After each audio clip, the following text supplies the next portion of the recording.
काही दिवस मी video regular upload केले नाही कारण माझा हात खूप दुखत होता आणि घरात खूप कामं होती. मी किचन आवरायला काढलं होतं. घरात खूप पसारा होता. त्यामुळे मला व्हिडिओ शूट करायला, एडिट करायला वेळच मिळाला नाही. मी व्हिडिओ अपलोड केले नाही याचा अर्थ मी माझं काम थांबवलंय का? तर तसं नाहीये. माझं काम चालूच आहे. मी Instagramवर डी-एम, कमेंट्स आणि मेसेज सगळं बघत होते आणि सगळ्या मेसेजला रिप्लाय सुद्धा करत होते.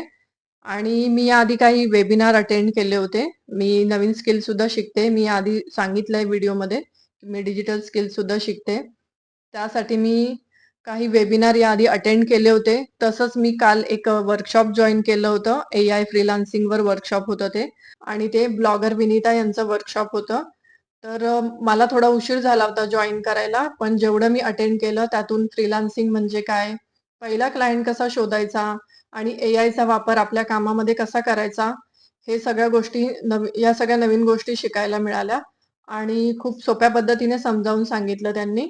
तर खूप जणांनी मला विचारलंय डी-एममध्ये डिजिटल स्किल्स म्हणजे काय? तर डिजिटल स्किल्स म्हणजे कंटेंट क्रिएशन, कंटेंट तयार करणं, व्हिडिओ एडिटिंग करणं, थंबनेल बनवणं आणि कॅप्शन लिहिणं. तर या सगळ्या डिजिटल स्किल्स आहेत. कारण मला असं वाटतं मी एका गोष्टीवर अवलंबून न राहता नवीन स्किल शिकत राहणं आणि स्वतःला अपग्रेड करत राहणं खूप महत्वाचं आहे.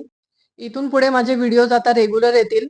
तुम्हाला कोणती डिजिटल स्किल शिकायची आहे मला कमेंटमध्ये नक्की सांगा. व्हिडिओ आवडला असेल तर लाईक करा आणि माझ्या पेजला फॉलो करायला आणि चॅनलला सबस्क्राईब करायला विसरू नका.